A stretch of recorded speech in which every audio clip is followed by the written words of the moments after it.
There is a single number hidden in this weekend's forecast for the Pacific Northwest, and it is not the one everyone is talking about.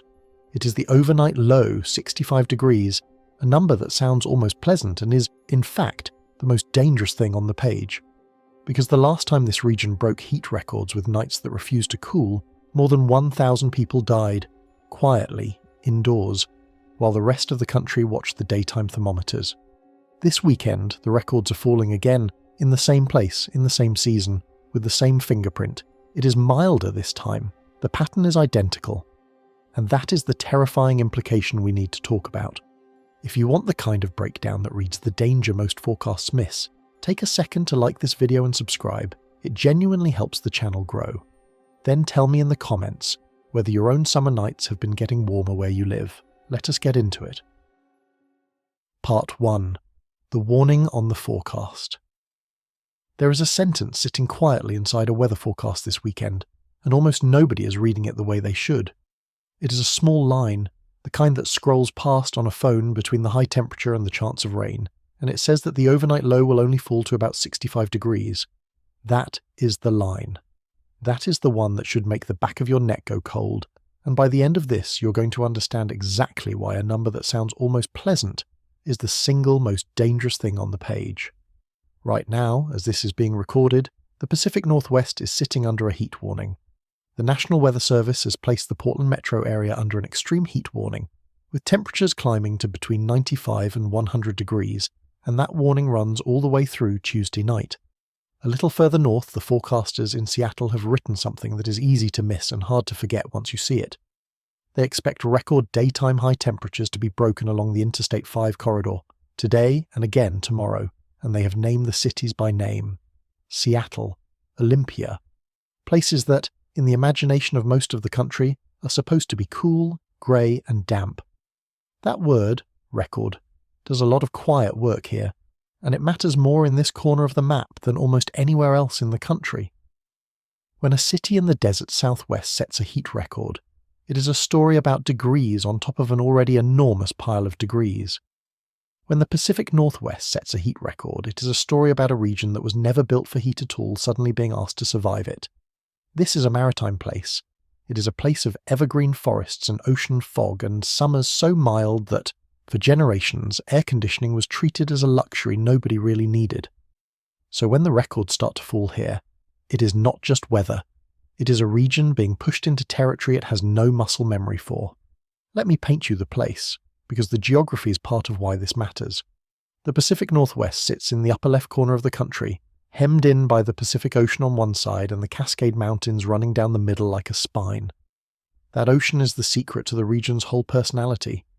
For most of the year, cool marine air slides in off the water and keeps the lowlands gentle, grey and damp, which is exactly the climate that grows those endless evergreen forests and fills those long misty winters. People do not move to Seattle or Portland for the summers being brutal. They move there, in part, because the summers are kind. That kindness is woven into the architecture, into the wardrobes, into the very rhythm of life. It is a place built body and soul around the assumption that the air will not try to kill you. That is why the word record hits differently here than almost anywhere else. In a place like Phoenix, a hot day is a Tuesday, and the whole society is engineered around surviving it, with air conditioning everywhere, with shaded parking, with a population that instinctively knows how to behave when the thermometer climbs. The Pacific Northwest has none of that infrastructure of survival, because for its entire modern history it never needed it. So a heat record in this region is not just a bigger number than last time. It is a number arriving in a place with no defences, no habits, no cultural reflex for what to do. The same temperature that is an inconvenience in the desert can be a genuine emergency here, simply because of where it lands. And there is a psychology to the way a forecast like this spreads through a region like this, a kind of slow unease that builds as the numbers climb. The first day, people joke about it. By the second day, the jokes get quieter. People who have lived their whole lives without ever owning a fan start eyeing the empty shelves where the fans used to be. The locals tell each other it will break soon, because it always breaks soon, and there is comfort in that story right up until the moment it stops being true. That gap between what people expect and what is actually coming is not just a curiosity. As you are going to see, It is one of the things that turns a heat wave into a body count. Now, here is where I have to be honest with you. Because this channel does not deal in panic, it deals in patterns. The heat coming this weekend is not by itself apocalyptic. 95 to 100 degrees is hot, genuinely dangerous for the wrong people in the wrong homes, but it is not the kind of number that ends up carved into history books. If that were the whole story, this would be a 30-second weather update, not a feature. But it is not the whole story, and it is not even close, because the reason this forecast matters has almost nothing to do with how hot it gets in the afternoon, and almost everything to do with where this is happening, what season it is happening in, and what happened the last time this exact region broke heat records in this exact way. Because it has happened before, recently, and the last time the Pacific Northwest watched its temperature records fall like dominoes, people went to sleep and did not wake up. Not a handful of people, not dozens. By the time the counting was finished, the dead numbered in the hundreds across the United States side of the border, and well over 1,000 once you add the communities just to the north. It was, and this is not an exaggeration, one of the deadliest weather events in the modern history of this part of the world, and it unfolded in a region that most people would have told you was one of the safest, mildest, most temperate places to live on the entire continent. So that is the question hanging over this weekend's forecast, and it is the question this entire video is built around. What does it actually mean when the Pacific Northwest breaks a heat record? Is it just an uncomfortable couple of days, a reason to find a pool and complain a little? Or is it the opening move of a pattern we have already seen turn lethal, a pattern that the science says is becoming more common, not less? The honest answer is somewhere in between, and the space in between is where the real story lives. Let me tell you what I want to do with the next 2 hours, because I want you to know where we are going. I am not going to spend this video screaming that the sky is falling, because the sky is not falling this weekend. What I am going to do is show you that the forecast on your screen right now is a quieter version of something we have lived through before, and I am going to walk you, hour by hour, through what that something actually was. We are going to go back to the summer of 2021, to 4 days that rewrote what people in this region thought was possible. We are going to count the cost, and we are going to ask the uncomfortable question of how a wealthy, modern, developed region let so many of its own people die from nothing more than heat. And then we are going to come back to the present, to this weekend, and I am going to show you why the same fingerprints are on both events. The thread that runs through all of it, the single idea I want you to hold on to from the first minute to the last is this. The thing that makes a heat wave deadly is almost never the headline number. It is the combination. It is a specific kind of atmospheric setup meeting a specific kind of unprepared place, and when those two things line up, the temperature on the thermometer becomes almost beside the point. This weekend, in a milder form, those two things are lining up again, in the same place they lined up before. That is not a prediction of disaster. It is a reason to pay attention. And there is one more thing I need you to understand before we go back in time, because it is the key that unlocks everything else. When we imagine a heatwave killing people, we picture the middle of the day. We picture someone collapsing in the sun on a sidewalk under a blazing afternoon. That image is almost completely wrong. The people who died in 2021 mostly did not die outside in the afternoon. They died inside in their own homes, often at night. And the reason they died at night is hidden inside that quiet little forecast line I read you at the very start. The one about the overnight low only falling to 65. Hold that thought. Bury it somewhere you will not lose it, because we are going to come back to it, and when we do, it is going to change the way you read a weather forecast for the rest of your life. Before we go back, I want to give you one piece of context that should reframe this entire subject, because most people have it completely wrong. When you ask the average person which kind of weather kills the most people, they will guess hurricanes, or tornadoes, or floods, the loud and dramatic events that dominate the news. The real answer in the United States in most years is heat.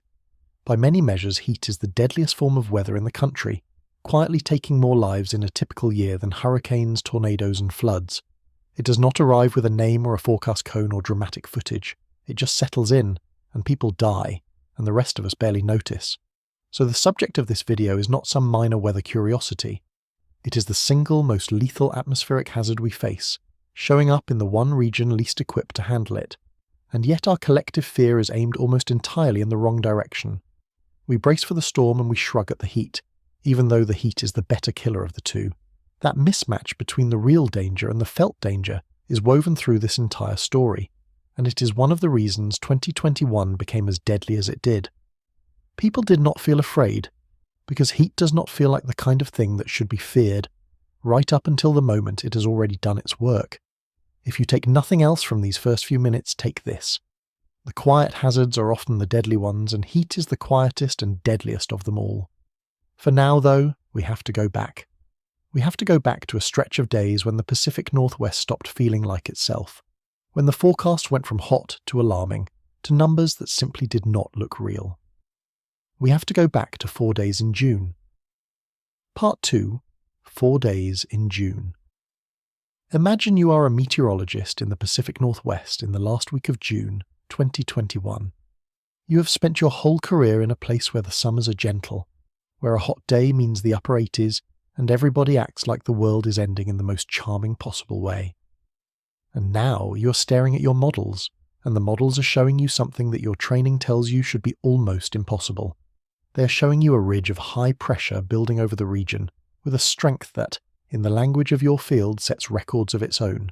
And underneath that ridge, the temperature forecasts are climbing into numbers you have never had to say out loud about your own city. The way it began was almost ordinary, which is how these things usually begin. There was a forecast for heat. People understood heat. Heat was uncomfortable. You drank water, you found shade, you waited it out. But this forecast kept getting worse every time the models updated, and the worse it got, the more the forecasters started using language they almost never used. Words like historic and unprecedented and dangerous.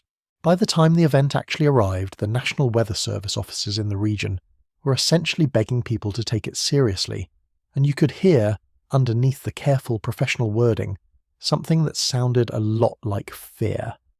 Then the numbers started to come in, and they did not creep. They leapt. Portland, Oregon, a city whose all-time hottest temperature ever recorded in its entire history was 107 degrees, did not just break that record, it obliterated it, and then it did it again the next day, and then it did it a third time. The temperature climbed past 108, then to around 112, and then, on June 28th, the thermometer in Portland reached 116 degrees Fahrenheit. Sit with that. A city famous for rain and grey skies and coffee under perpetual drizzle hit 116 degrees, a temperature you would associate with the floor of a desert, not the green core of the Northwest. It is worth understanding just how violent that climb was, because the speed of it is part of the horror. Portland did not inch toward its record over a long, slow build-up. It blew past its previous all-time high, and then the next day it broke the brand new record it had just set, and then it did it a third time, each day reaching higher than the region had ever recorded in all its history. Imagine the most extreme thing your hometown has ever experienced, and then imagine that ceiling being smashed 3 days running, each day worse than the last with no sign of stopping. That is what it felt like to watch the forecasts come in. Every model run seemed to find a way to be more alarming than the one before it, and the people whose job is to stay calm and measured were visibly struggling to stay calm and measured. And it was not 1 or 2 cities having a bad week. The heat spread across an entire region at once, smashing records in towns and cities that had stood for decades, some of them since records began. This was not a local hotspot. It was a continent-sized dome of heat settling over an area home to millions of people, all of them experiencing at the same time the hottest conditions of their lives. When a record falls in one town, it is a story. When records fall simultaneously across an entire region, by margins nobody thought physically possible there, it is something closer to a phase change, a sign that the rules everyone had been living by no longer applied. The way the physical world responded only deepened the sense that something had broken. Power cables, strung for a temperate climate, sagged and in places failed under the load. Roads and highways heaved and cracked as the asphalt expanded beyond what it was engineered to handle. Transit agencies pulled trains from service because the steel rails themselves were at risk of warping in the heat. There is a specific, primal kind of dread in watching the dependable, solid, taken for granted infrastructure of modern life start to deform because the air has become too hot for the materials it was built from. The region was learning in real time and in concrete and steel that it had been constructed for a planet that was quietly disappearing underneath it. And it was not just Portland. Seattle, a city where, at the time, a huge share of homes had no air conditioning at all because they had simply never needed it, reached 108 degrees, 108, in Seattle.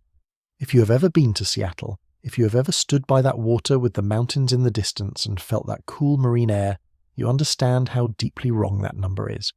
It is not a record that was nudged.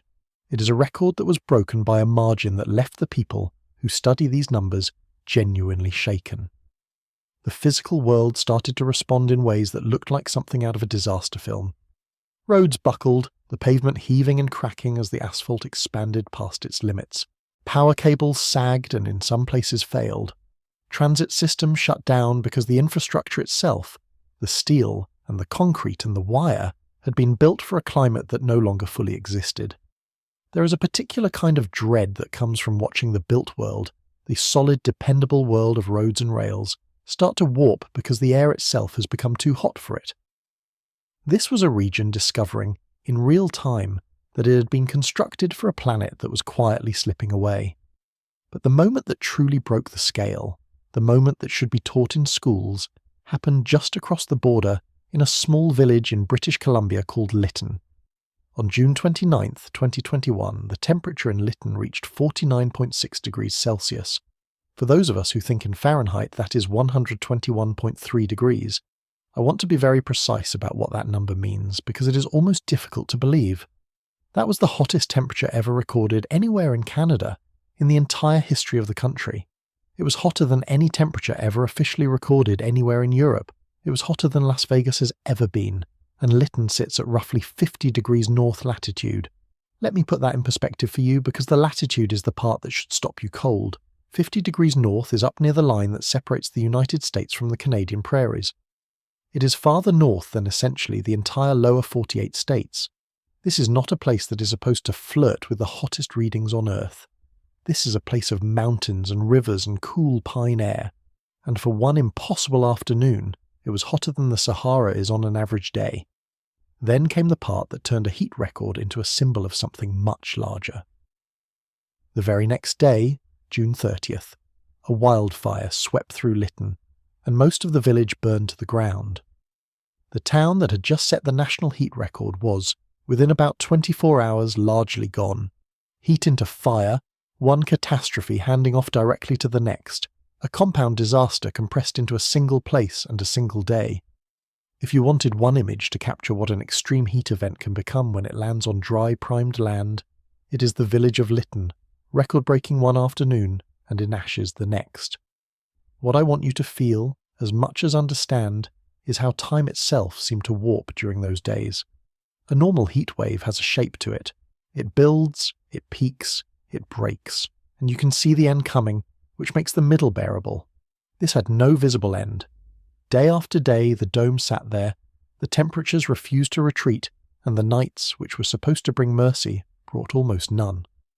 For the people living underneath it, the psychological weight was enormous, because the human mind copes with suffering largely by counting down to its end, and there was no end to count down to. People described lying awake in homes that felt like the inside of a parked car, waiting for a cool that would not arrive, watching the same impossible numbers repeat the next day and the day after that.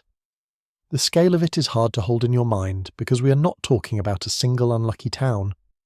We are talking about a dome of heat that covered an enormous stretch of the continent, from the coastal cities up through the interior valleys and across the mountains into the high country beyond. Millions upon millions of people were all, at the same moment, living through the hottest conditions of their entire lives.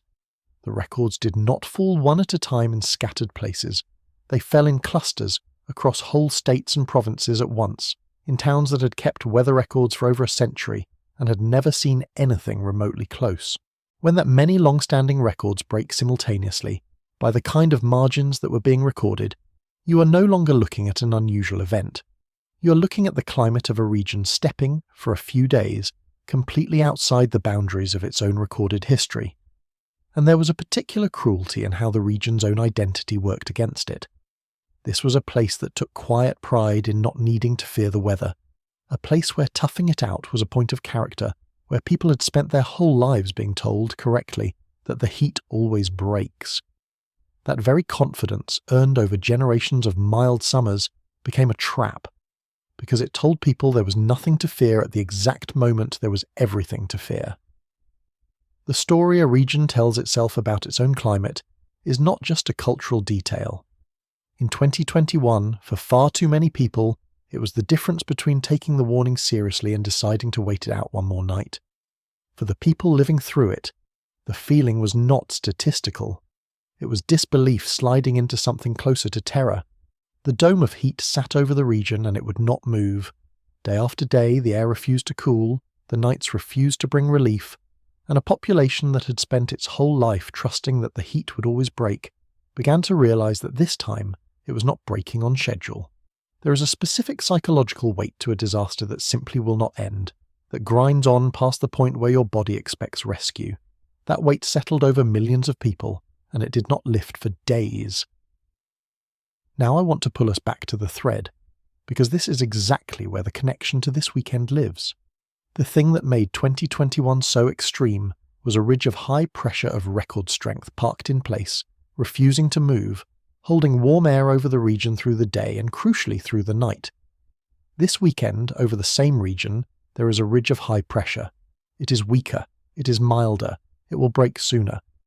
But it is the same kind of machine, building over the same ground, in the same early summer window. That is the pattern. That is the fingerprint we are tracking.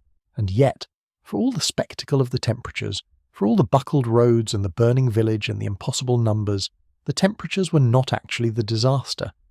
They were the visible part, the part that made the news, the part that got photographed. The real catastrophe was happening somewhere much quieter, somewhere the cameras could not easily go. It was happening behind closed doors, in bedrooms and living rooms, in apartments on upper floors, in the homes of people whom the heat was killing one by one while the rest of the world watched the thermometers. To understand what truly happened in 2021, we have to leave the spectacle behind and go inside. Part 3. The Quiet Catastrophe. The headlines, while the heat dome sat over the region, were all about the numbers. 116 in Portland, 108 in Seattle, the national record in Canada. The numbers were dramatic and they were easy to put on a screen, and so the numbers are what most of the country remembers. But the numbers were not the thing that mattered most. While everyone was watching the thermometers, a much slower and much darker event was unfolding, and it was unfolding in the one place that is hardest to photograph and easiest to ignore. It was unfolding inside people's homes. Let me give you the toll, because the toll is the part that should never have been a footnote. In the state of Oregon, the heatwave killed 116 people. The state medical examiner did not use soft language about it. They called it a mass casualty event, the kind of phrase you associate with a plane crash or a building collapse, not with weather. And most of those deaths were concentrated in a single county, Multnomah County, which is the county that contains Portland. A single county, in a single state, lost dozens upon dozens of its residents to nothing more exotic than hot air that refused to leave. In Washington state, the picture was just as grim. The initial confirmed count was around 100, and later, more careful analysis, the kind that looks at how many people died compared to how many normally would have, pushed the number toward 160 so-called excess deaths during the event and the 2 weeks that followed. To put that in its proper place, that made this heat wave the deadliest recorded weather event in the entire history of the state of Washington. Not the deadliest heat wave, the deadliest weather event of any kind ever recorded there. Deadlier than any storm, any flood, any cold snap in the state's recorded past. And then there is British Columbia, just across the border, where the toll was the most staggering of all. In the province of British Columbia, in barely more than a week, the estimates of excess deaths ran as high as 740, with the official count of heat-classified deaths landing somewhere around 600. Think about what that number describes. It describes a roughly 95% jump in the number of people dying across an entire province, compressed into about 8 days. For a little over a week, that region was burying nearly twice as many people as it normally would, and the cause was the air. Added all together, across the United States Pacific Northwest and the communities just to the north, and you are looking at a combined death toll well over 1,000 people. 1,000 from heat. In a region most people would have ranked among the safest and most comfortable places to live on the continent.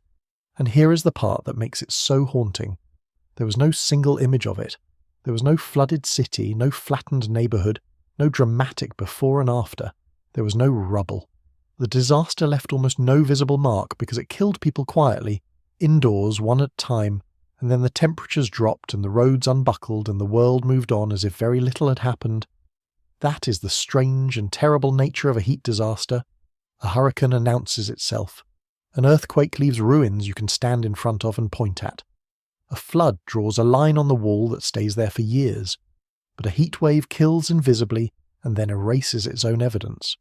The bodies are found in apartments, in houses, in care homes.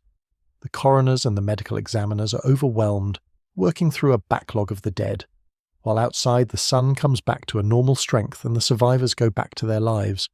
It is a catastrophe almost perfectly designed to be forgotten, which is exactly why we're not going to forget it. Consider how differently we treat the disasters that announce themselves. When a hurricane makes landfall, there are days of warnings, wall-to-wall coverage, evacuation orders, and afterward a clear and photographable trail of destruction that draws aid, attention, and funding. When an earthquake strikes, there are collapsed buildings to stand in front of, rescue crews digging through rubble, an obvious and immediate scene of catastrophe. Heat offers none of that. There is no landfall, no rubble, no floodline on the wall. The dying happens behind closed doors, spread out over days, in 1,000 separate rooms, and by the time anyone tallies the total, the weather has already turned pleasant again. Our entire instinct for what counts as a disaster is tuned to the loud, sudden, visible kind, and heat is the quiet, slow, invisible kind. That mismatch is not a minor detail. It shapes how seriously we take the threat, how much we spend preparing for it, and how fast we forget it once it passes. The machinery of counting the dead tells its own grim story. During and after the heat dome, medical examiners and coroners across the region found themselves overwhelmed, working through a backlog of bodies, trying to determine in case after case whether heat was the cause. And here is a subtlety that matters enormously. The official confirmed heat deaths are almost always an undercount, because heat rarely writes its name cleanly on a death certificate. It pushes a struggling cardiovascular system past its limit. It tips failing kidneys over the edge. It worsens a dozen underlying conditions until one of them becomes fatal. That is why scientists prefer to measure what they call excess deaths, the gap between how many people actually died during a period and how many would normally have died. By that measure, the true toll of these events is consistently higher than the confirmed count, which means the already shocking numbers we have been discussing are, if anything, conservative. It is worth refusing for a moment to let these people dissolve into a statistic, because the phrase excess deaths is almost designed to keep them at arm's length. Behind that clean, clinical number were more than 1,000 individual human beings, each of whom died slowly and alone in a way that almost none of them would have chosen or expected. Many were found days later by a worried relative, a neighbour, a building manager noticing an uncollected newspaper. They were retired teachers and former dock workers and grandparents, people who had survived decades of life only to be taken by a few days of air that their region had always told them was harmless. The investigators who pieced together who they were kept finding the same quiet details. The apartment on the top floor, the single fan, the windows that opened onto air that brought no relief, the phone that nobody called in time.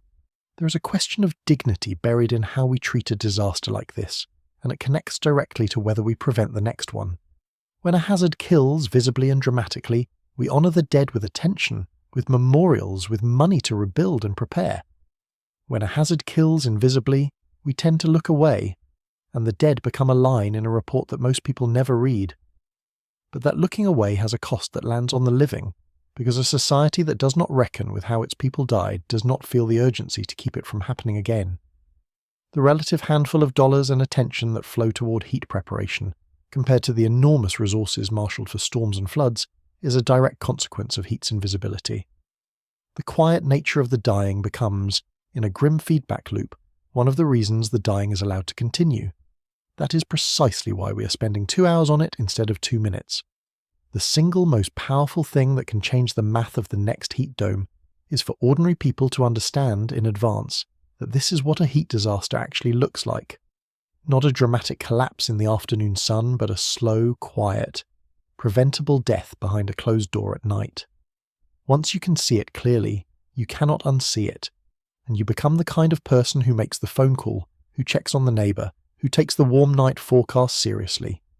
The dead of 2021 cannot be brought back, but the clarity their deaths brought us can still save the people the next dome comes for.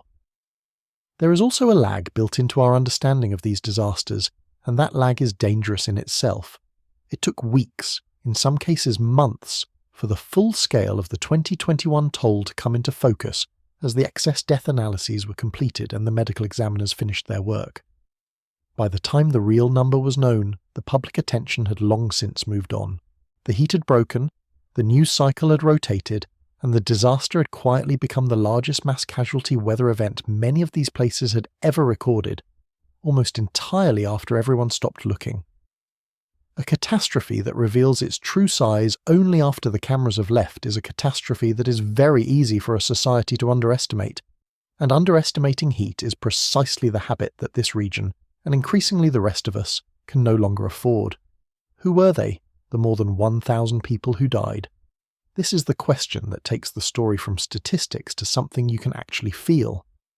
When the investigators went back and looked at who had died, and where and how, a pattern came into focus that was as consistent as it was painful. The dead were, overwhelmingly, older. They were frequently people who lived alone, with no one to check on them, no one to notice that the apartment had become an oven, no one to move them somewhere cooler before it was too late. Many of them were found on the upper floors of buildings, where heat collects and lingers. They were, in a brutal phrase, the people least able to escape, and almost all of them had one thing in common, a single shared circumstance that, more than any other, decided who lived and who died. We are going to spend the next part of this video on that one thing, because it is the hinge of the entire disaster, and because understanding it is the only way to make sense of why this weekend's much milder forecast still deserves your attention. But I will tell you what it was right now, so the rest clicks into place.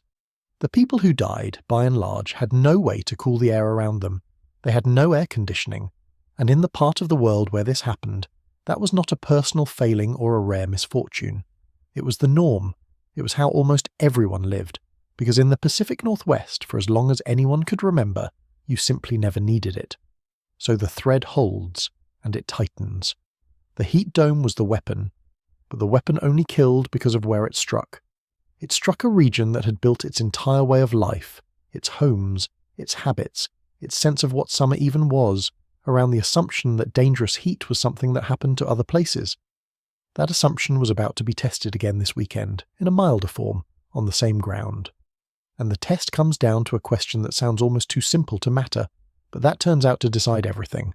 How does a wealthy, modern, developed region let more than 1,000 of its own people die from heat? The answer is not in the sky. The answer is in the houses. Let us go inside. Part 4. A region built for cool. The single fact that explains the death toll of 2021, more than the temperature, more than the ridge, more than anything else, is almost absurdly simple. The Pacific Northwest at the time had the lowest rate of home air conditioning of any major region in the United States. Not because the people there were poor, and not because they did not understand technology. They had no air conditioning because, for the entire span of living memory, they had never needed it. The summers were mild, the nights were cool. You opened a window in the evening, the marine air slid in, and you slept under a blanket in July. Air conditioning in that world was for other people, in other places, with other problems. To understand how that ordinary sensible choice turned lethal, you have to look at the actual numbers, and they are stark. In the key counties around Seattle, the ones containing the bulk of the population, roughly 2/3 of lower-income households had no air conditioning at all. Among people renting their homes, the figure was around 70%. Think about what that means in practice. It means that when the heat dome arrived, the majority of the most vulnerable people in the region had no mechanical way to cool the air around them. Their only tools were the ones that had always worked before, the open window and the cool night, and the heat dome had taken both of those away at once. When investigators in Portland County went back and studied the people who had died, they found something that should be impossible to read without flinching. Among those who lost their lives, not a single one had central air conditioning in their home. Not one.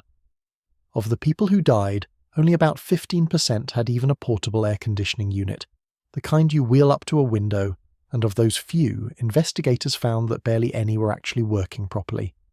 More than half of the people who died had nothing to fight the heat with except a fan, a device that, once the air itself climbs past a certain temperature, does almost nothing but move the hot air around. These were people trying to survive a desert afternoon with a paper fan, inside homes that had become ovens, and they did not have a chance.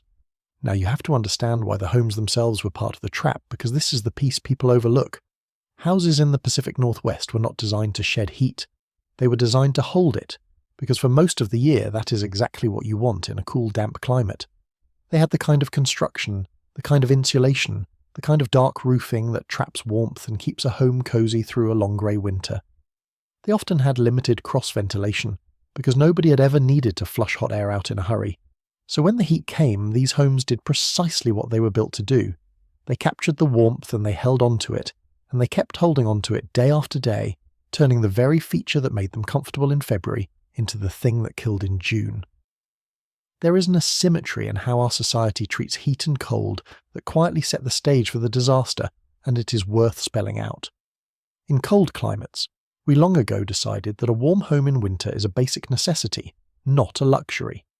In many places, a landlord is legally required to provide heating, because we collectively understand that a freezing apartment can kill.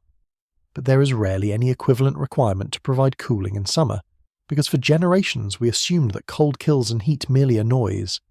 That assumption is built into our codes, our rental laws, our entire sense of what a home must provide. And in a warming world, in a region now being struck by lethal heat, that assumption is not just outdated, it is deadly. We constructed an entire legal and cultural framework around the idea that summer is safe, and the climate has stopped cooperating with that idea. Fixing it is slow, and that is the uncomfortable truth underneath all the talk of adaptation.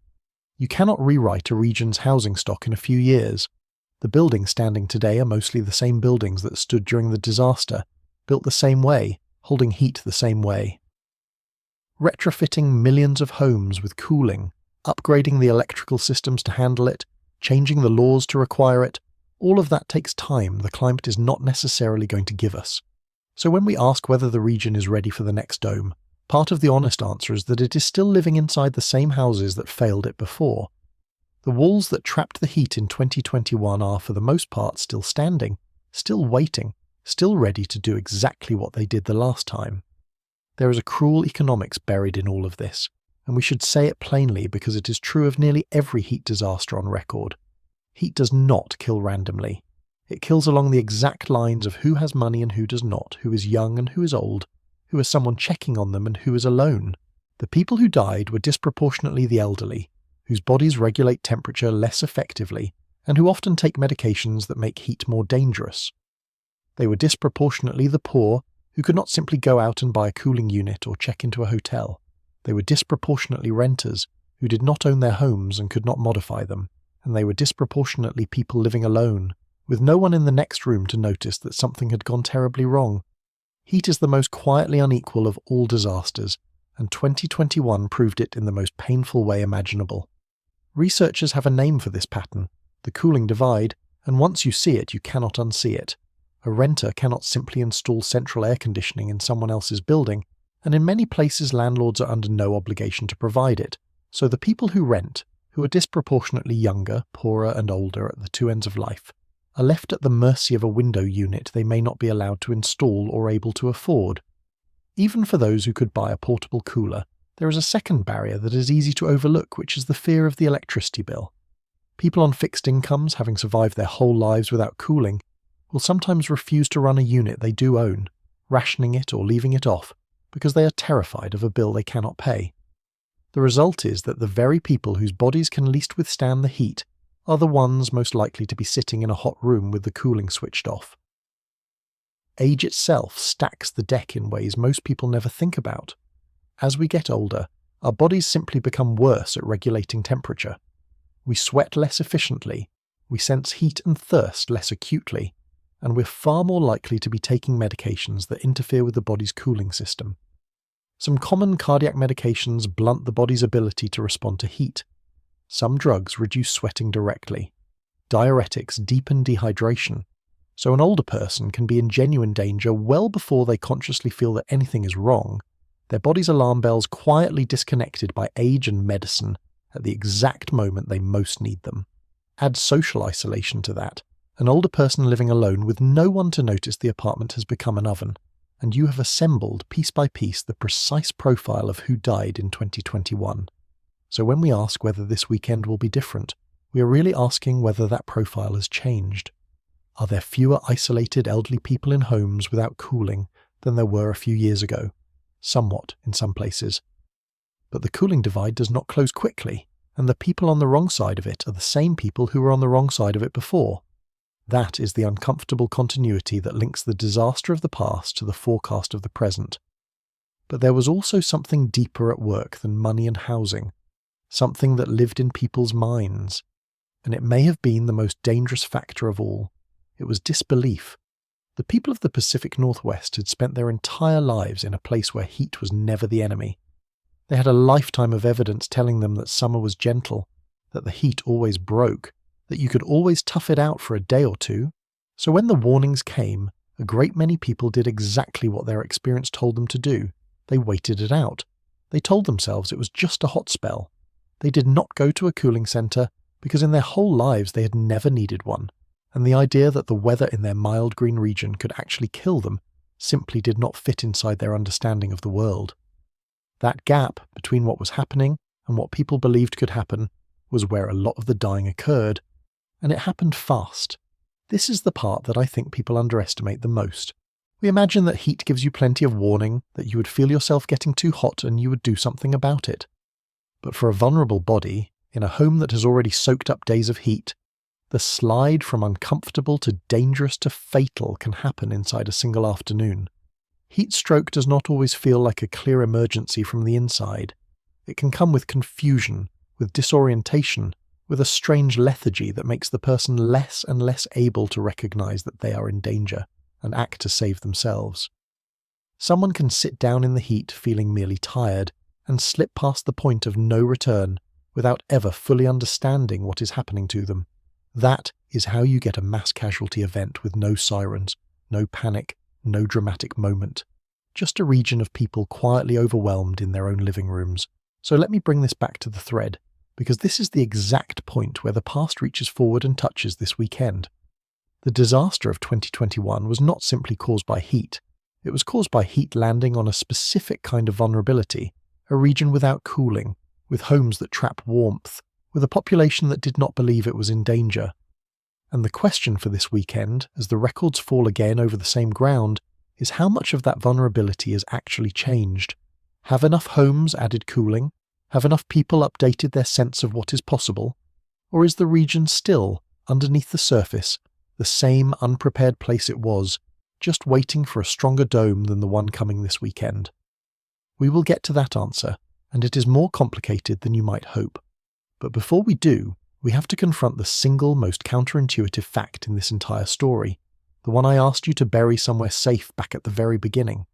Because air conditioning is only half the explanation for why people died. The other half is hiding in that quiet little forecast line about the overnight low, and it is the reason that a number as innocent sounding as 65 degrees at night can be more dangerous than 100 degrees in the afternoon. To understand it, we have to talk about what happens when the sun goes down and the heat refuses to leave. Part 5. The Night That Wouldn't Cool. Here is the idea that I most want you to take away from this entire video, the one that will change how you read a forecast forever. When we think about a heatwave hurting people, we picture the daytime. We picture the blazing afternoon sun, the shimmering pavement, the warnings to stay indoors between noon and evening. That picture is not just incomplete, it is, in the ways that matter most, backwards. The people who died in 2021 largely did not die in the afternoon sun.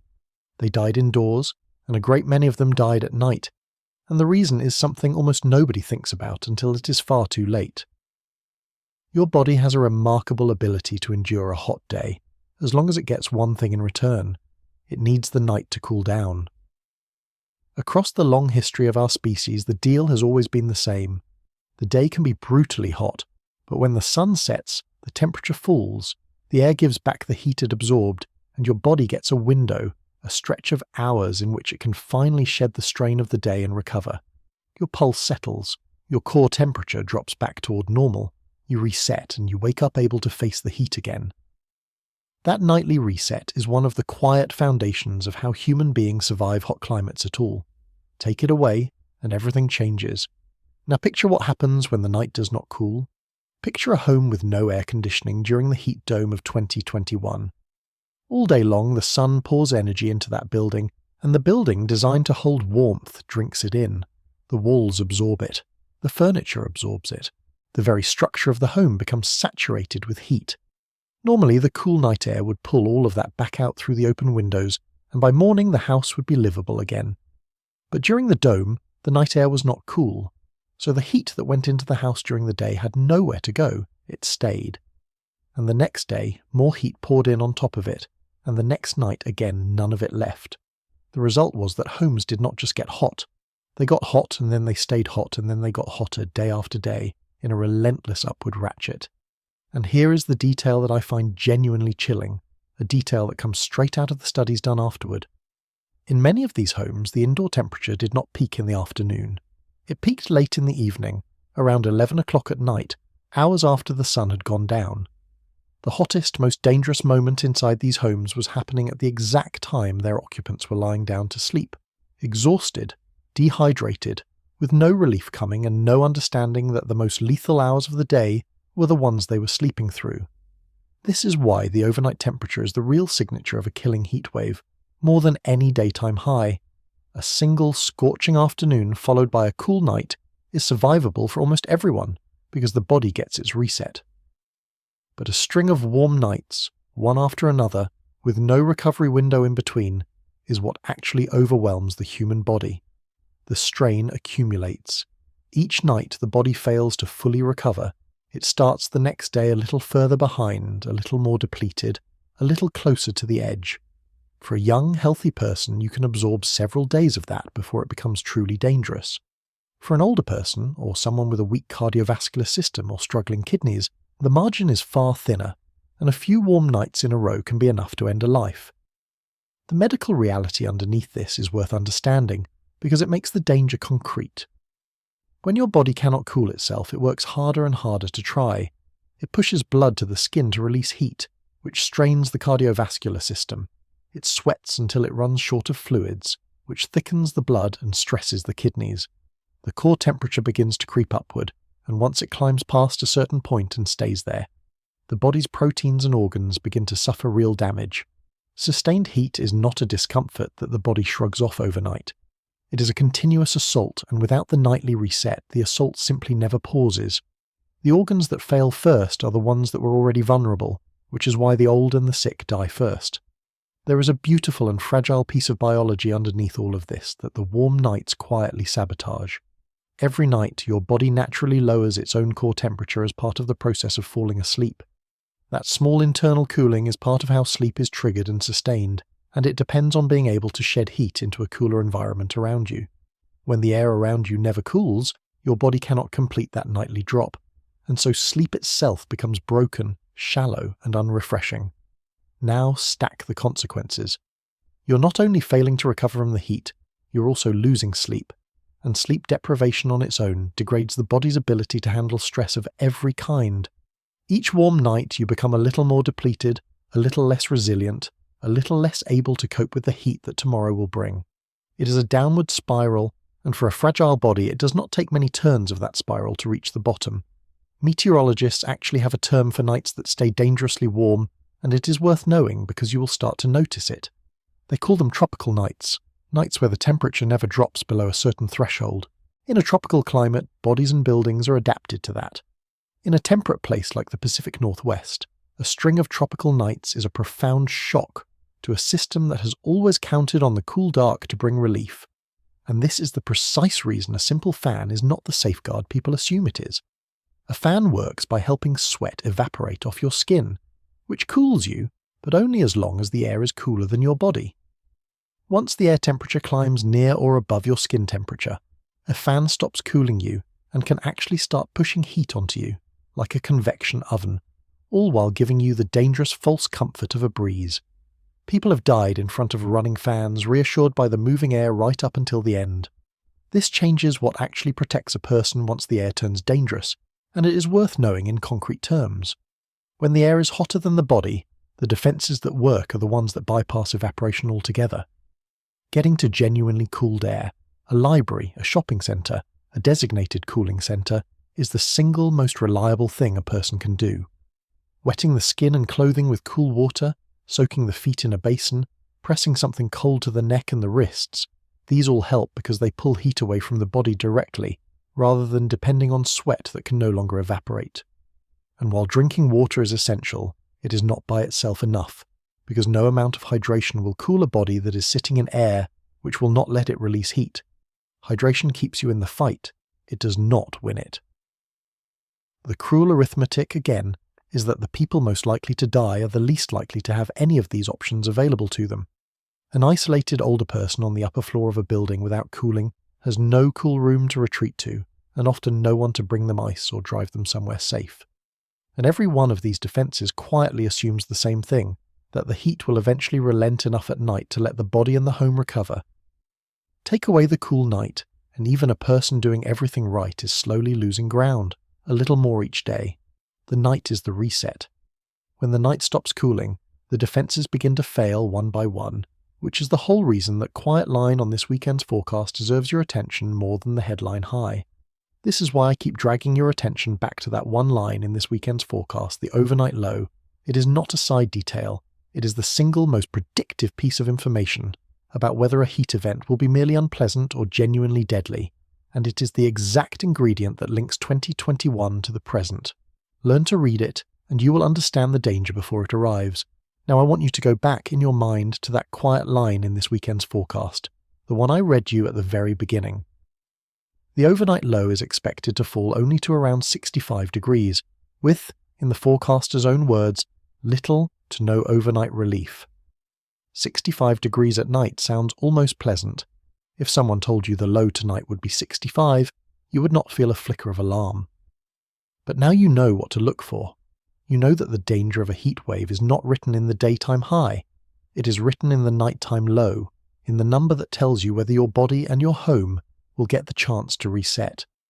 And this weekend, in the same region where the warm nights once killed more than 1,000 people, the forecast is once again calling for nights that will not fully cool. I want to be careful and fair here, because this is exactly the kind of moment where it would be easy to overstate things, and overstating is how you lose people's trust. This weekend's warm nights are nowhere near as severe or as prolonged as the ones in 2021. We are talking about a milder event, a shorter event, one that the forecasters expect to break within a couple of days as cooler ocean air returns. Nobody's predicting a repeat of the mass casualty disaster this weekend. That is not the claim, and I will keep saying so, because the honest version of this story is more useful to you than a frightening one. The point is not that this weekend will kill 1,000 people. The point is that this weekend carries the same fingerprint, the same warm night signature, in the same vulnerable place, and that fingerprint is the thing worth learning to recognize. Because once you can recognize it, you become harder to surprise. You will look at a forecast, any forecast, for the rest of your life, and your eye will go to the overnight low. You will understand that a forecast calling for several warm nights in a row in a place without widespread cooling is describing a genuinely dangerous setup no matter how ordinary the daytime numbers look. That single shift in attention is one of the most protective things you can carry out of this video, for yourself and for the people you love who are older, or alone, or living in a home that has never needed an air conditioner. So the thread is now fully visible. The weapon was the heat dome. The reason it killed was a region without cooling, in homes that trapped warmth, holding on to heat through nights that refused to cool. This weekend, a smaller dome is building over the same ground, and the nights are once again forecast to stay warm. The setup is the same, only the scale is different this time, and that raises the obvious next question, the one we have been circling since the first minute. What actually builds a thing like a heat dome? Where does it come from? and why does it seem to be showing up more and more often? To answer that, we have to leave the ground and go up into the machinery of the atmosphere itself. Part 6. The dome. The term you have heard over and over by now is heat dome, and it is one of those phrases that sounds dramatic and slightly mysterious, as if some lid had been lowered over the region from above. The reality is less mysterious, but, once you understand it, somehow more unsettling, because a heat dome is not an exotic event at all. It is an ordinary feature of the atmosphere, taken to an extreme. At its core, a heat dome is simply a strong, stubborn ridge of high pressure sitting in the upper levels of the atmosphere and refusing to move. That is it. That is the monster. A mountain of high pressure parked over a region, doing what high pressure always does, just far more intensely and for far longer than usual. To see why that becomes so dangerous, you have to understand what high pressure actually does to the air beneath it. Under a strong ridge of high pressure, air is sinking. And when air sinks, it gets compressed by the weight of the atmosphere above it, and when air is compressed, it warms. This is not warming from the sun. This is warming from the squeezing itself, a basic law of physics that you can feel when a bicycle pump heats up, as you push air into a tyre. So a heat dome is, in part, a machine for manufacturing heat directly out of sinking, compressing air, independent of anything the sun is doing. The atmosphere is wringing warmth out of itself and pressing that warmth down onto the surface. Then the dome does a second thing, and this is the part that makes it so persistent. A strong ridge of high pressure acts as a barrier. It steers the cooler weather systems, the ones that would normally roll through and break the heat, up and around the region, like a boulder in a river forcing the current to split and flow around it. So not only is the dome generating heat by compression, it is also blocking the rescue. The cool fronts that would ordinarily arrive and end the misery get deflected away, and the region is left trapped underneath, with no relief on the horizon, and because high pressure also tends to clear the skies, there are no clouds to block the sun, so the surface bakes under clear skies all day long, adding solar heating on top of the compression heating. 3 effects, stacked, all pointing the same direction, hotter and no way out. Now, what makes a ridge get stuck in place for days, instead of drifting along the way weather usually does? This is where we have to talk about the jet stream, the great river of fast-moving air that flows around the planet and steers our weather from west to east. Normally the jet stream moves along at a healthy clip, and the weather moves with it, which is why a hot day is usually followed, a day or two later, by a change. But sometimes the jet stream does not flow smoothly.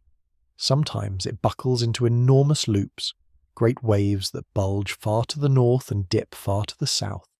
And when one of those northward bulges becomes large enough and slow enough, it can lock into place, forming a pattern that meteorologists call an omega block, because the shape of the looping jet stream resembles the Greek letter omega.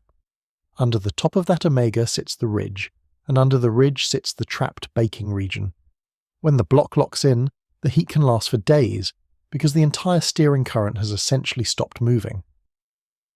In 2021, the ridge that built over the Pacific Northwest was not just strong. It was strong in a way that set its own records, separate from the temperature records on the ground.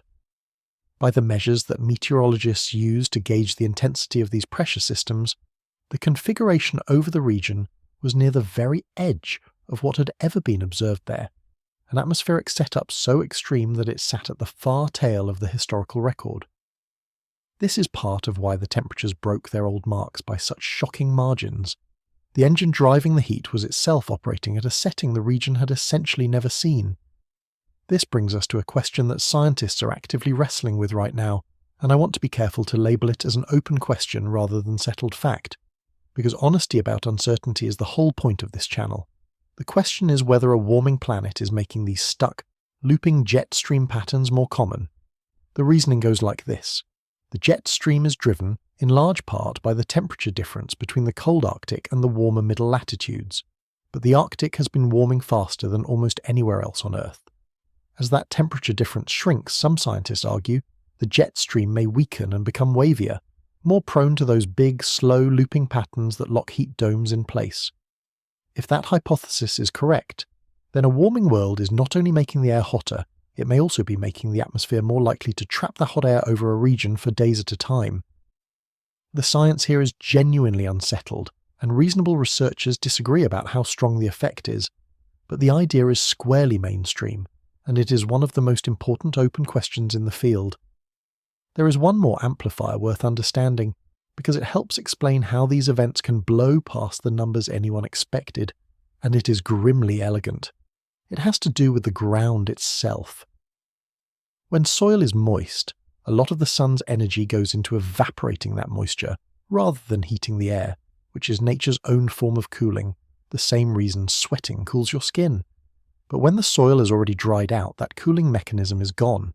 There is no moisture left to evaporate, so all of the sun's energy goes straight into heating the air. This creates a feedback loop. Heat dries the soil, the dried soil stops cooling the air, and the air gets even hotter, which dries the soil even further. Once a region tips into that loop, the temperature can climb past what the models predicted, which may be part of why 2021 broke records by margins that genuinely surprised the experts. To really understand why the dome locked in place, it helps to picture the jet stream not as a smooth ribbon, but as a great planetary wave, rippling around the globe in enormous north and south meanders. Scientists call these planetary waves, and most of the time they travel along, carrying weather systems with them from west to east. But under certain conditions the waves can stall, like a traffic jam forming in the atmosphere, and a high-pressure ridge can become locked into the crest of a stalled wave. Meteorologists call this a blocking pattern, because it literally blocks the normal progression of weather. A blocking high is the difference between a hot afternoon that passes and a heat wave that settles in and refuses to leave. In 2021, an exceptionally strong block parked itself over the region and simply would not let go. And that persistence, more than any single hour's temperature, is what made the event so lethal. There is also a feature of the Northwest's own terrain that helped push the temperatures to their shocking peaks, and it is worth understanding because it is a little counterintuitive. When the airflow turns and comes from the east, off the interior and down the western slopes of the mountains toward the coast, that air warms as it descends.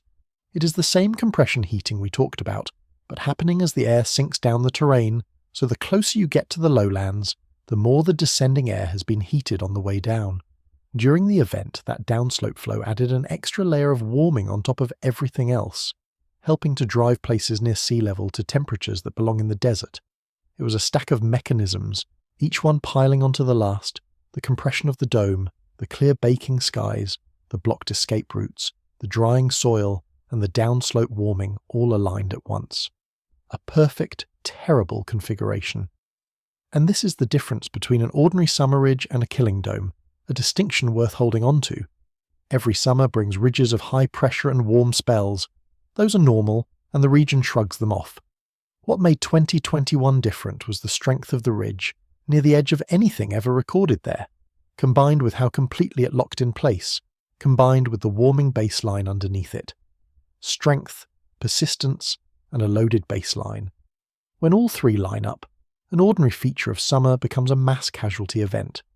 This weekend, the ridge is present, but it is not exceptionally strong, and crucially it is not locking in, it is forecast to break within a couple of days. That's the whole difference, and it is why the same machine produces a survivable weekend now and produced a catastrophe then. Same engine, different settings. That is the pattern we have been tracking from the start, and it is exactly why a record falling this weekend belongs in the same story as the disaster, not a separate one. So now you can see the full machine. A ridge of high pressure, possibly made more likely to stall by a warming Arctic, compresses the air and bakes it under clear skies, blocks the cool systems that would bring relief, and feeds on the drying ground beneath it to push temperatures even higher. That is the engine that sat over the Pacific Northwest in 2021, and it is a milder version of that same engine that is building over the region this weekend. The machine is the same. What changes from one event to the next is how strong it runs and how long it stays, and that is exactly why this weekend's records belong in the same story as 2021, rather than in a separate one, because they are produced by the same atmospheric machinery, just turned to a lower setting. The real question is no longer what builds these domes. The real question is whether they are being loaded like dice toward the deadly end of the scale, and that is a question that scientists race to answer, faster than they had ever answered such a question before. Part 7. loaded dice. When the heat dome of 2021 finally broke and the counting of the dead began, scientists around the world were left staring at the same disturbing question. Was that just bad luck? Was it a freak roll of the atmospheric dice, the kind of once-in-a-very-long-time fluke that any complex system will eventually produce? Or was there a thumb on the scale? Was human-caused climate change, the slow warming of the entire planet, somehow responsible for an event this far outside the normal range?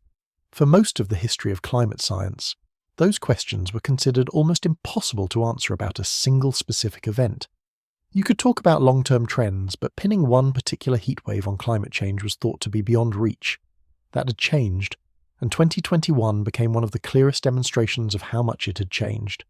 There is a field now called attribution science, and it exists precisely to answer the question of how much a specific extreme event was made worse, or made more likely, by human-caused warming.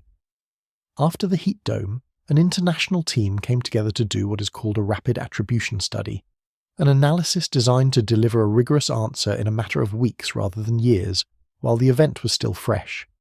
This was not a small effort. It brought together a large international group of scientists, 27 researchers, pooling models and methods and data to interrogate what had just happened. What they found is one of the most arresting conclusions in the short history of their field. They calculated that human-caused climate change had made an event like the 2021 heat dome at least 150 times more likely than it would have been in a world without our greenhouse gas emissions. At least 150 times. And they were careful to note that this was a conservative flaw, that the true factor could be considerably higher. But the number that truly lands is not the multiplier. It is the phrase they used to summarize it. They concluded that the event would have been, in their words, virtually impossible without human-caused climate change. Not less likely, not rarer. Virtually impossible. I want to slow down on that phrase because it is easy to hear it and not absorb what it is really saying. It is not claiming that humans manufactured the heat dome, or that the ridge of high pressure was somehow artificial. The ridge was natural. Heat domes have always formed, and they always will. What the phrase is saying is something subtler and in a way more sobering. It is saying that the natural weather pattern, the dome itself, built up on top of a baseline that human warming had already lifted. The scientists estimated that climate change had added roughly 2 degrees Celsius, around 3.5 degrees Fahrenheit, to the event. And when you take a natural heat pattern and run it on top of a baseline that is already a couple of degrees warmer, the peaks it produces cross thresholds that, on the old baseline, they simply could not have reached. The pattern was natural. The intensity, the part that crossed the line into the lethal, was amplified by us. The metaphor that scientists reach for, and it is a good one, is loaded dice. Picture the natural variability of weather as a pair of dice. You roll them every year, and most years you get ordinary weather, and very occasionally, by pure chance, you roll the rare combination that produces an extreme event. That has always been true, and climate change does not stop the dice from being random. What climate change does is shave the dice, weight them, so that the extreme rolls come up more often than they used to. Any single hot day, any single heat wave, is still a roll of the dice, still partly a matter of chance. But the dice are no longer fair. They have been loaded toward the hot end, and the more we warm the planet, the more heavily they are loaded. It is worth pausing on how genuinely new, and how hard-won this ability to assign blame actually is, because it changes how much weight that conclusion deserves. For most of the history of climate science, researchers were extremely reluctant to connect any single weather event to climate change. The standard line, repeated for decades, was that you cannot attribute one event to a long-term trend, any more than you can blame one specific home run on a player's training. What changed is the method. Scientists learned to run climate models thousands of times over, simulating the world as it is, with all our greenhouse gases, and then simulating a parallel world as it would have been without human emissions, and then simply counting how often the extreme event shows up in each. If it shows up far more often in the world with our emissions, you have a number, a real, quantified measure of how much we tilted the odds. That is what attribution science does, and 2021 was one of its landmark cases. This is why the phrase virtually impossible carries so much weight, and why it is not the same as the loose way we use those words in everyday speech. When these scientists say the event would have been virtually impossible without human-caused warming, they mean that in their model of the world without our emissions, an event that extreme essentially never appeared, no matter how many thousands of times they ran it. It only began to appear once they added the warming we have caused. That is a profoundly different claim than saying climate change made it a bit hotter. It is saying that, without us, this specific disaster at this specific magnitude falls outside the range of what the natural system could realistically produce. The dome was natural. The fact that it reached lethal heights was, in the language of the science, on us. There is a hard problem hiding inside all of this, and it's not a problem of science but of human psychology. People do not act on probabilities. If I tell you that a certain weekend made a deadly heat wave 150 times more likely, your eyes may widen at the number, but your body does not feel threatened, because a multiplier is an abstraction, and the human animal is not built to fear abstractions. We are built to fear the lion in the grass, the visible and the immediate. A statistical statement about loaded dice, no matter how rigorous, simply does not trigger the same alarm as a wall of water or a funnel cloud on the horizon. This is the central challenge of communicating heat risk, and it is why a number that should terrify us often does not, and why people keep waiting out the very events that kill them. The encouraging part is that attribution science is slowly changing the world beyond the journals in ways that may eventually force the issue even when human intuition fails. Because we can now quantify how much a warming planet contributed to a specific disaster, those numbers are beginning to show up in places with real consequences in the calculations of insurers pricing risk, in lawsuits seeking to assign responsibility for damages, in the policies of governments deciding what to prepare for and what to require. When a disaster can be measured and attributed, it becomes harder to dismiss as simple bad luck, and that shift changes incentives in a way that pure scientific caution never could. The 2021 heat dome was a landmark partly because it was one of the clearest early demonstrations that this kind of accounting is now possible. And 2021 was not alone, which is the part that should reframe how you see it. It was one of a growing series of extreme events around the world that scientists have now formally tied to human warming, from heat waves on other continents to extreme rainfall and drought. It is becoming less and less defensible to treat any single one of these as an isolated freak, because together they form a pattern, and the pattern points in one direction.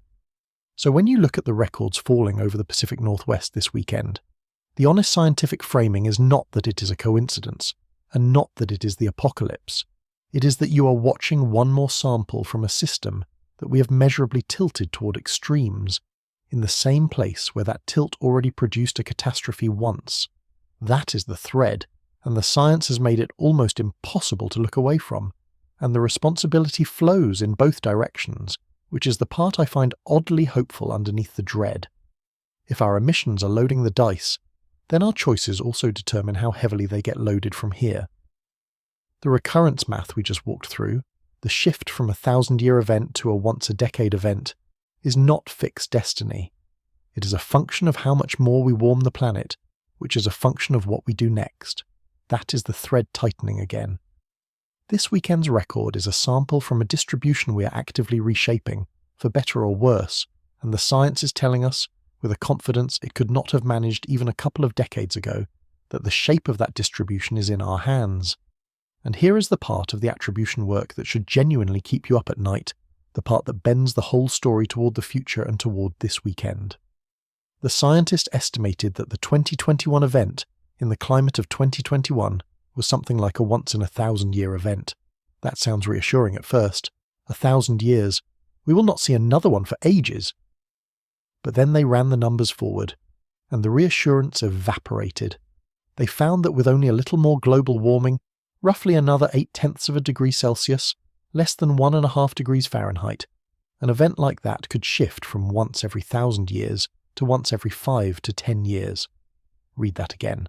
A catastrophe that should be almost unimaginably rare could, within the lifetimes of people watching this, become something that happens roughly once a decade. We are not talking about some distant abstract future to reach that additional warming. The amount of warming that would turn the 2021 disaster from a 1,000-year freak into a once-a-decade regular is the kind of warming that current trajectories could deliver within a couple of decades. In other words, the children alive today could grow up in a Pacific Northwest where an event that just killed more than 1,000 people is something that recurs again and again across their lifetimes, familiar enough to have a rhythm. The thing that was supposed to be impossible becomes occasional. The catastrophe becomes a season. So let me tie this directly back to the thread, because the attribution science is what transforms this weekend's forecast from a curiosity into a warning. If the dice were fair, you could look at the records falling over the Pacific Northwest this weekend and shrug, call it weather, call it noise, and move on. But the dice are not fair. They have been loaded and the loading is increasing, and that means a record falling today is not just a random blip. It is a sample from a distribution that is steadily sliding toward the dangerous end. This weekend's heat is mild, but it is a milder roll of the same loaded dice that, on a hotter roll, produced 1,000 deaths, and those dice are being weighted further with every passing year. That is the real implication, and it is why the present matters. The same setup that broke records and killed in 2021 is the setup quietly producing records again right now, and the machine behind it is being tuned year over year toward worse. So the only honest question left is the one we turn to next. If it is already happening again in a smaller form this weekend, then how ready are we really for the day it comes back at full strength? Part 8. It's happening again. Now we come back to the present, and we come back to it with new eyes. At the start of this video, the forecast over the Pacific Northwest probably looked to you like an ordinary heat warning, the kind of thing you would scroll past. By now, I hope it looks like something else entirely. Because the ridge of high pressure building over the region this weekend is the same species of system that built there in 2021.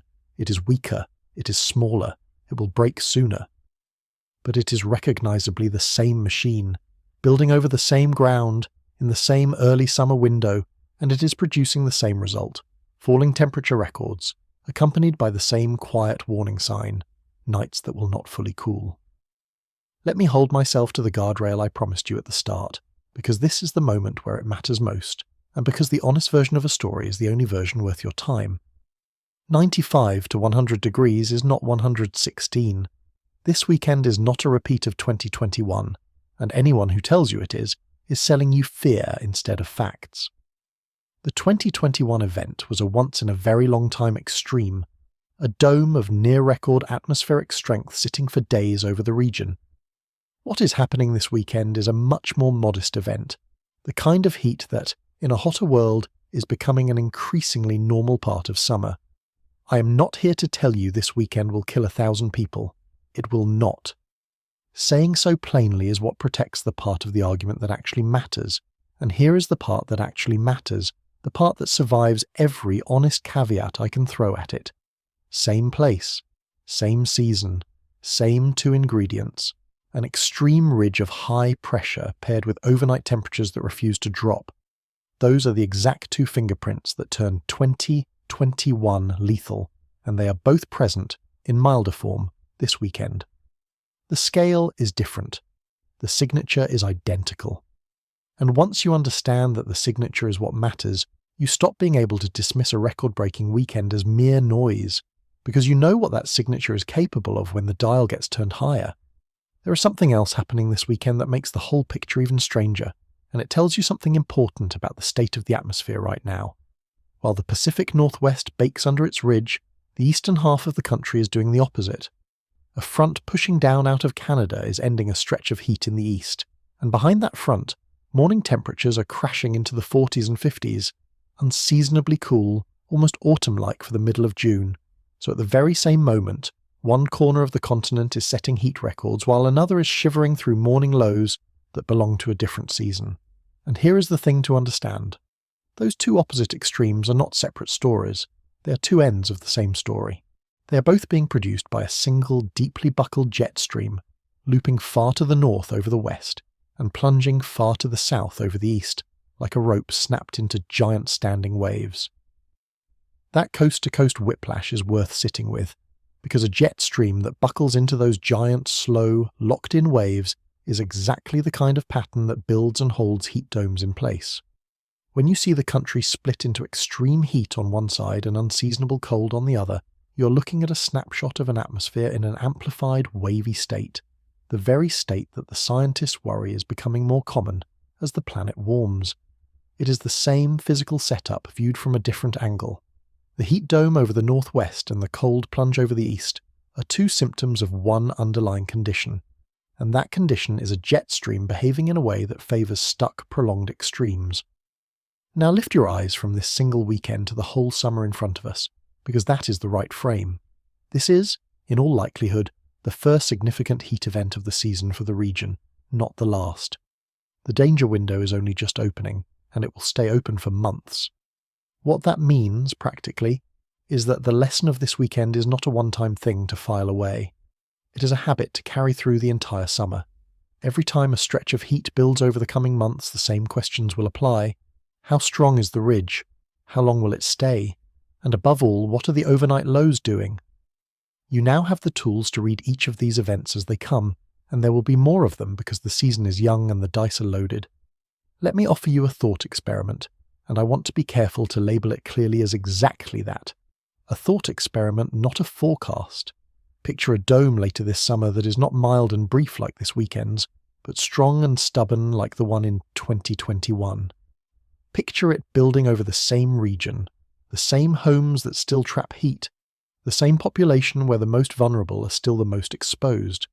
Picture it arriving not in the first half of June, when bodies are unacclimatized, but settling in for 5 or 6 days and refusing to break. Nothing about that scenario is exotic. Every ingredient in it has already happened, in that exact place, within recent memory. The only variable is whether the atmosphere happens to arrange those ingredients again, and the science says the odds of it doing so are rising, not falling. That is not a prediction that it will happen this summer. It is a sober acknowledgement that it can, and that the region is not yet fully ready for it. This is why this weekend matters more than its modest temperatures suggest. It is a live rehearsal, a low-stakes run of a pattern whose high-stakes version has already proven what it can do. The thread that has run through this entire story holds here at its tightest. Same place, same season, same machine, same warm nights, turned down low this time. Watch how the region handles the easy version, because the hard version is the one the science is warning us about. And underneath all of it, in the ocean itself, the background state of the planet is shifting in a direction that loads the dice further. There is a measure that scientists watch closely, an index that tracks the temperature of the tropical Pacific Ocean, because that temperature has an outsized influence on weather patterns across the entire globe. That index has been climbing. Late last autumn it sat well below normal, in the range associated with the cooler phase of the cycle. By this spring it had climbed all the way up to roughly the threshold of the warmer phase, the phase known as El Niño, with the sea surface temperatures rising and the trend pointing steadily upward. In other words, the Pacific is warming into a state that tends to add even more energy to the atmosphere, right as the Northwest is setting heat records. The background is not staying still. It is moving toward warmer, toward more energetic, toward more extreme. I want to point out why an early season record in the middle of June deserves more attention than a record in the depths of July or August, because this is a detail that is easy to miss. The most dangerous heat of a normal summer usually comes at the peak, in the hottest weeks of mid to late summer, when everyone is already braced for it. When records start falling early, in the first half of June, it tells you that the dangerous part of the season is arriving sooner, stretching the window of risk wider across the calendar. An event that would be merely hot in August can be far more dangerous in June, because bodies have not yet acclimatized to the heat, and because nobody is mentally prepared for a dangerous heatwave when the summer has barely begun. Early records are not just trivia, they are the season expanding its dangerous edge. That word, acclimatized, is doing more work than it might seem, so let me unpack it. The human body can actually adapt to heat over a period of days to weeks, in measurable physical ways. With repeated exposure, you begin to sweat sooner and more efficiently, your blood volume increases, and your body gets genuinely better at shedding heat. This is why the same temperature feels far more punishing in the first heat of the season than it does in the dog days of late summer, by which point your body has had weeks to prepare. An early season heat wave strikes bodies that have not had that chance to adapt. Everyone is, in a physiological sense, at their most vulnerable to heat precisely when the first big heat of the year arrives, which is exactly when records like this weekend's tend to fall. The calendar is not just a number. It is a measure of how ready your body is, and in June the answer is not very. It also helps to understand why the warming ocean matters so much for all of this, because it is the quiet hand on the scale behind the scenes. The temperature of the tropical Pacific influences the behavior of the atmosphere across the entire planet, nudging where the jet stream tends to go and how much energy is available to weather systems. When that part of the ocean shifts toward its warmer phase, it tends to add energy and to rearrange the patterns that steer heat and storms. So the fact that this index has been climbing steadily from the cool side last autumn up toward the warm threshold this spring is not an isolated fact. It is part of the larger picture of a background state that is shifting toward more energy, more extremes, and a greater chance of the kind of stuck, amplified patterns that build heat domes in the first place. The dice are being loaded by the long, slow warming of the planet, and the ocean's shorter cycles can stack on top of that, nudging a given season toward the hotter end. So what do you actually do with all of this beyond worry? This is where the knowledge you now carry becomes something useful rather than something frightening. You can read a forecast now in a way that most people cannot. When you see a multi-day stretch of heat building, your eye will go to the overnight lows, and you will know that several warm nights in a row are the real danger signal. You will know that the people most at risk are the older, the isolated, the ones without cooling, and you will know that the most protective thing you can do is not for yourself, but for them. A phone call, a knock on the door, an offer of a cool room. You will know that a fan alone past a certain temperature is not enough. You will know to take an early season heat warning as seriously as a peak summer one, maybe more. That shift from passive to literate, from surprised to prepared, is the single most valuable thing this whole story can give you. So let me bring the thread all the way back around. This weekend is the live test of whether the lesson of 2021 was actually learned. The same setup is here, in miniature. The same warning signs are on the forecast. The same region, with the same underlying vulnerabilities, is being asked once again to handle dangerous heat. This weekend, mercifully, the test is an easy one because the dome is weak and it will break in a couple of days.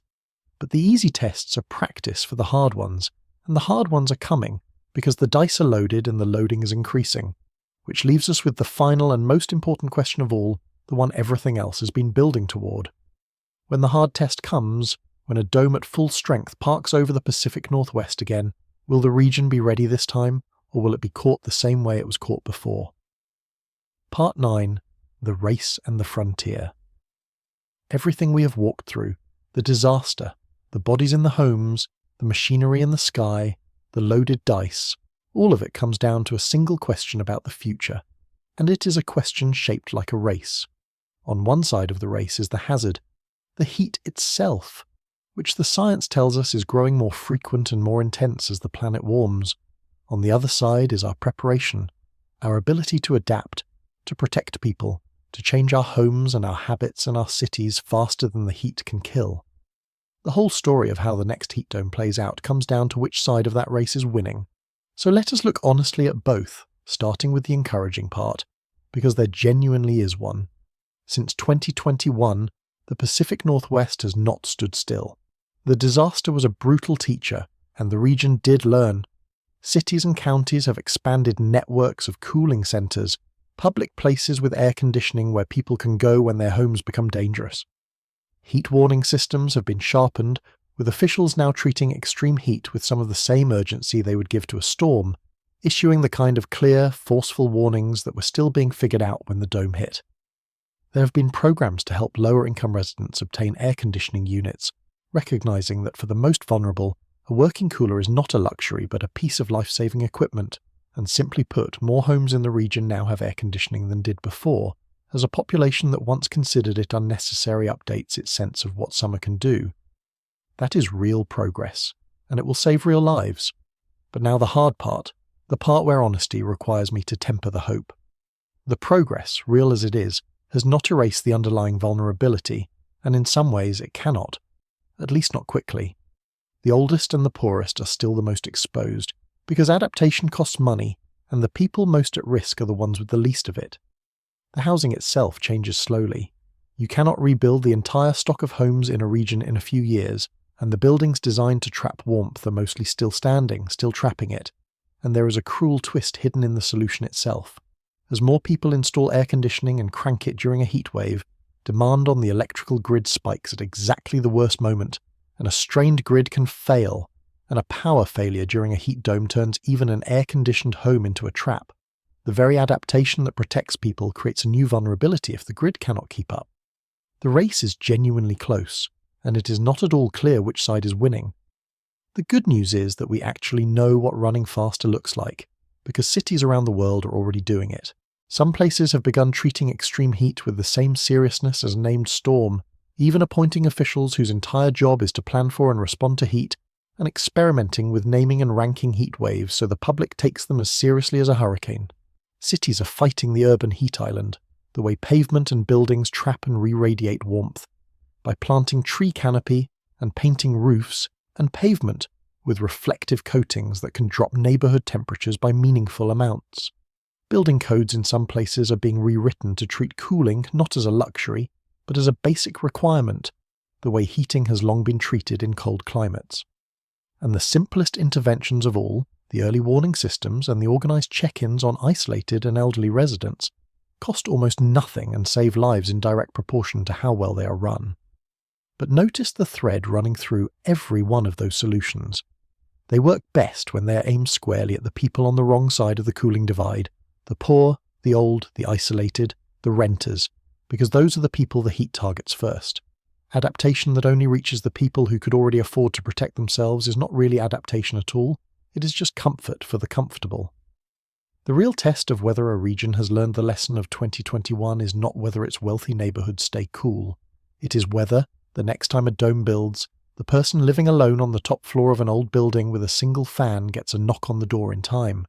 That is the race, reduced to a single human moment, and it is winnable. None of this is beyond us. The question is only whether we move fast enough. I have kept one piece of this story in reserve until now, because it is the part that points toward the worst-case frontier, and I did not want to reach for it too early. We have talked throughout about dry heat, the kind that dominated 2021. But there is a deadlier kind of heat, and it has a name. It is measured by something called the wet bulb temperature, which combines heat and humidity into a single number, and it captures the one thing that truly determines whether a human body can survive. Your body cools itself by sweating, by letting moisture evaporate off your skin. But when the air is both hot and humid enough, evaporation stops working, because the air is already too saturated to accept any more moisture. Past a certain wet bulb threshold, often cited as around 35 degrees Celsius, a healthy human being cannot cool down at all, not in the shade, not with unlimited water, not by any means. The body simply cooks from the inside, and death follows in hours. And here is the detail that should genuinely unsettle you, the one that reframes the entire 2021 disaster. The Pacific Northwest event was, by and large, a dry heat catastrophe. It never came close to that ultimate wet bulb ceiling, and it still killed more than 1,000 people. Let that sink into place properly. The deadliest heat disaster in the modern history of the region did not even reach the temperature at which the human body is theoretically guaranteed to fail. It killed 1,000 people while staying, in the technical sense, survivable. Which raises a frontier-shaped question that nobody can fully answer yet. If dry heat that never reached the true physiological limit could kill on that scale, what happens on the day a humid heat wave pushes a populated region toward the actual limit? That is the edge of the map, the place the science is still nervously sketching, and 2021 suggests we should take it very seriously indeed. Now, because this channel does not shy away from the theories that circulate out there, and because you deserve to hear them addressed honestly rather than ignored, let me deal with a few of the ideas that always surface around an event like this. The first is the claim that heat domes are somehow manufactured, engineered deliberately through weather control. I understand why the idea is tempting, because a disaster this strange can feel like it must have an author. But the science here is clear and unambiguous.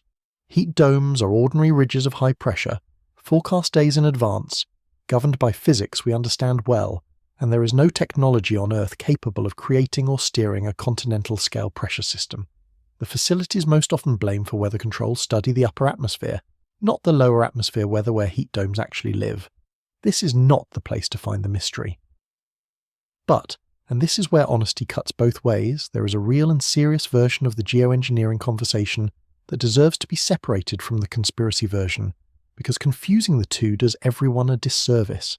There is a genuine, openly debated field of science exploring whether humanity might one day deliberately cool the planet, for instance by injecting reflective particles into the upper atmosphere to bounce a fraction of sunlight back into space.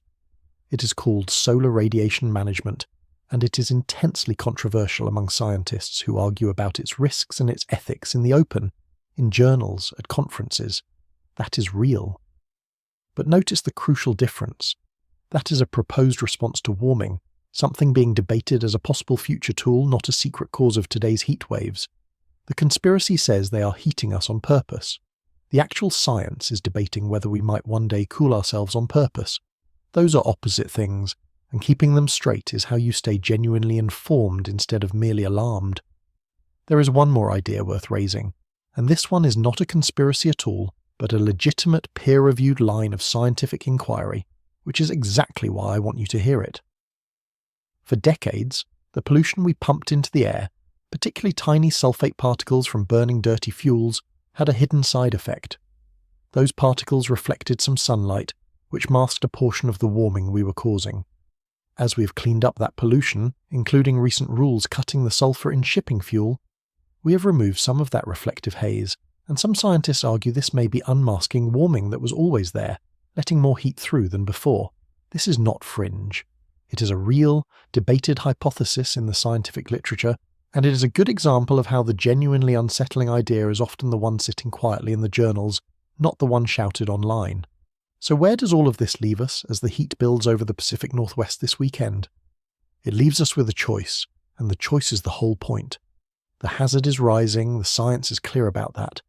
The dice are loaded and being loaded further. The region that suffered the deadliest weather disaster in its modern history is watching the same setup form again, in miniature, this very weekend. And the only thing standing between a mild weekend and a future catastrophe is whether we adapt faster than the heat intensifies. That race is winnable. Cooling centres save lives. Air conditioning saves lives. A phone call to an elderly neighbour saves lives. None of this is hopeless, and I do not want you to walk away from this feeling that it is. I want you to walk away understanding the stakes clearly enough to take the next warm night forecast seriously. Because here is the final thought I want to leave you with, the one that ties the forecast on the screen this weekend to the graves of 2021. This weekend, the heat will break. By Tuesday, the cooler ocean air will return, the ridge will flatten, the nights will cool again, and the Pacific Northwest will go back to being the mild green place it has always believed itself to be. This time, the dome lets go. This time, it breaks on schedule. The records will fall, a few uncomfortable days will pass, and almost everyone will forget it by the weekend after. But the only difference between this weekend and the catastrophe we spent these 2 hours inside is strength and duration, nothing more. Same machine, same place, same warm and sleepless nights, turned to a lower setting and held for a shorter time. The real question was never whether this weekend would be another 2021. The real question is what happens the next time the dome builds over the Pacific Northwest, and it is stronger, and it does not break in time. Watch the overnight lows. They will tell you before anything else does.